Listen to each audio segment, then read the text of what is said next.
நலம் காக்கும் ஸ்டாலின். இந்த விளம்பரம் இன்றைக்கி ஃபுல்லாக ஓடிக்கிட்டு இருக்கு. எதில் பார்த்தாலும் ஓடிக்கிட்டு இருக்குது.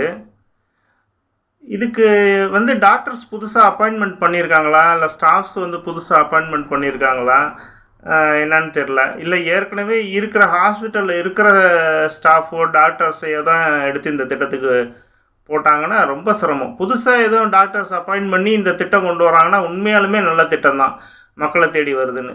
என்ன ஒரு விஷயம்னாக்கா, ஏற்கனவே மக்களை தேடி மருத்துவம்னு சொல்லிட்டு வீட்டுக்கே மாத்திரையெல்லாம் கொடுத்தாங்க. நமக்கு தெரிஞ்ச இடத்துல வேண்டிய இடத்துல எல்லாம் பார்த்தேன். வீட்டுக்கே ஒரு ஸ்டாஃப் மருத்துவ உதவிக்குழுன்னு சொல்லி மாத்திரை கொடுத்தாங்க.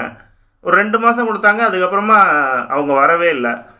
அது அப்படியே கிடப்பில் போட்ட மாதிரி ஆயிடுச்சு. இப்போ இந்த திட்டத்துக்கு என்ன பண்ணியிருக்காங்கன்னு தெரில. புதுசாக ஸ்டாஃப்ஸ் அப்பாயின்ட் பண்ணியிருந்து இது ரெகுலராக நடந்தாக்கா உண்மையாலுமே நல்ல திட்டம்.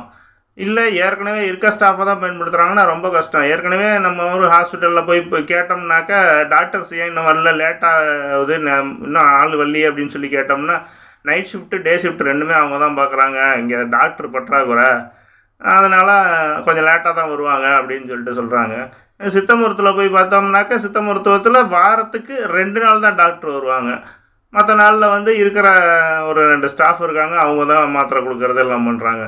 இந்த மாதிரி சூழ்நிலையில் இருக்கிறவங்களையும் தூக்கி இந்த திட்டத்தில் போட்டாங்கனாக்கா ரொம்ப கஷ்டம்.